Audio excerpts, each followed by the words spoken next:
everyone! Welcome back to another vlog. And nandito ako sa strawberry room, sa pink room namin. And ipapakita ko sa inyo kitchen area. So, mostly, ang turnover ng SMDC is may cabinet dito and dito. Cabinet din. And for almost, siguro, nabili namin yung unit na to way back, siguro mga 7 years ago na. And then, pero before nun, my first owner. And then, nung tinake over ko siya, lang namin siya, yung nilaminate, pinayos. So, pinarentahan, Airbnb, and then, napansin ko lately, maraming review doon sa Airbnb namin about cockroach, ipis, and then yung mga maliliit. Regular naman yung pest control namin every month. Pero meron talaga siya na maliliit. Kapag ka maliliit yung ipis, yung baby, possible dito talaga yung bahay nila. Pero kapag ka yung malalaki, ibig sabihin, lang yun outside, nakapasok lang sila. So ang ginawa ko, para sa mga unit owner na wala silang out of budget, pinagawa ko to, and then ang concept ko na lang is open, pina-open ko na lang para mas siya tignan, mas malaking tignan. And pinapalitan ko to lahat ng buo. Nung pinalitan namin ng buo to, sabi ko kay Suki, ingatan yung granite dito. Almost siguro magti 10 years na rin. Nasira talaga siya. As in, bulok na kasi yung, hindi na siya granite lang eh. So, and then meron siya dito, di ba, yung sa induction. Pina-remove ko din sa kanya yung dito. Actually, hindi na granite yung pinalagay ko. Tiles na lang siya. So, ipapakita ko sa inyo yung details. So, budget friendly talaga. Kapag gusto ninyong, kunwari, ipaayos yung kitchen ninyo. And then, dun sa workshop na pinag-attendan ng team ko, ang mga ganung materialis pala, naglalas lang siya ng 5 years. So, wala talagang forever sa ganito. So, kailangan, after 5 years, papalitan mo na siya. More than 5 years na yun eh. Pinapalitan ko na siya. Ganito na siya ngayon. So, maganda naman. And then, hindi ko na pinalagyan ng handle. Ganyan lang. 45 degrees yung pinagawa. Yan. So, kung ayaw nyo nang mapagastos kayo, granite, pwede namin gawing tiles. So, ipapakita ko ng individual. Ito, binili ko lang sa IKEA. Sabi ko, pang IKEA na lang ilagay natin para siya tignan, mas modern. So, ipapakita ko sa inyo in details. Tour ko lang kayo konti. Yan. And ito yung pink room namin, facing ng Manila Bay. Kung makikita ninyo, reclamation area.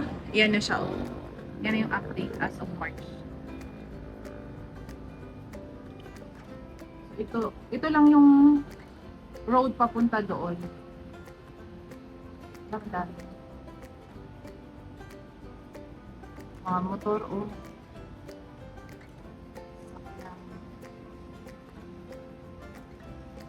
Maganda nito pagka sa aeroplano kayo, makikita nyo talaga.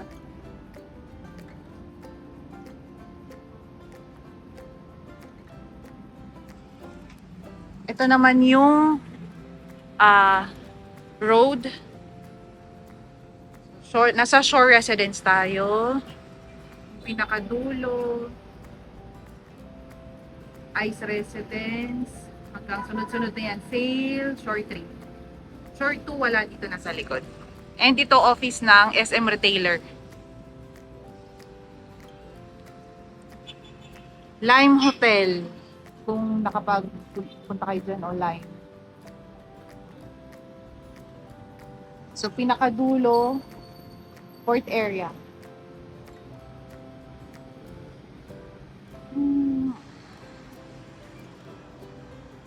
May sobra pa nga.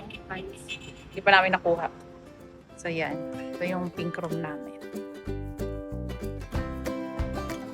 And may friend ako na owner doon sa MOA. Sabi ko maglagay ka dito ng flyers mo. Para, hindi sila magluto dyan na lang.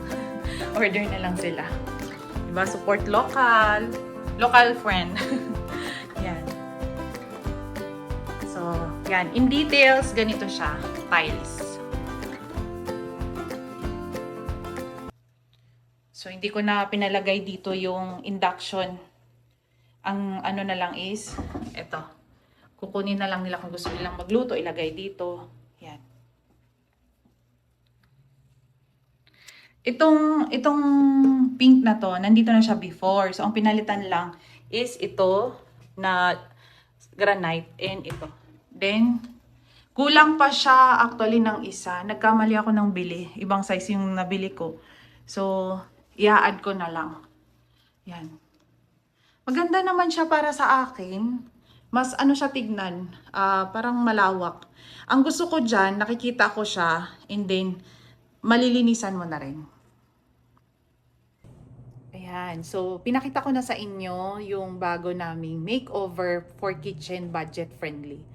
Kung if ever na gusto ninyo magpagawa sa amin, just email us at dalepublico@gmail.com or pwede ninyo akong i-message sa WhatsApp or Viber. So, minsan hindi ako nakaka-receive ng call or text. Minsan kasi walang signal sa elevator, everything. Pero pumapasok naman siya, and then i-check ko na lang kung anong services yung kailangan ninyo. And sa mga subscriber ko, sa unit owner, thank you very much po. Sa lahat po ng nag-follow, sa hindi pa po nagpa-follow, please follow po. And thank you. See you in my next vlog.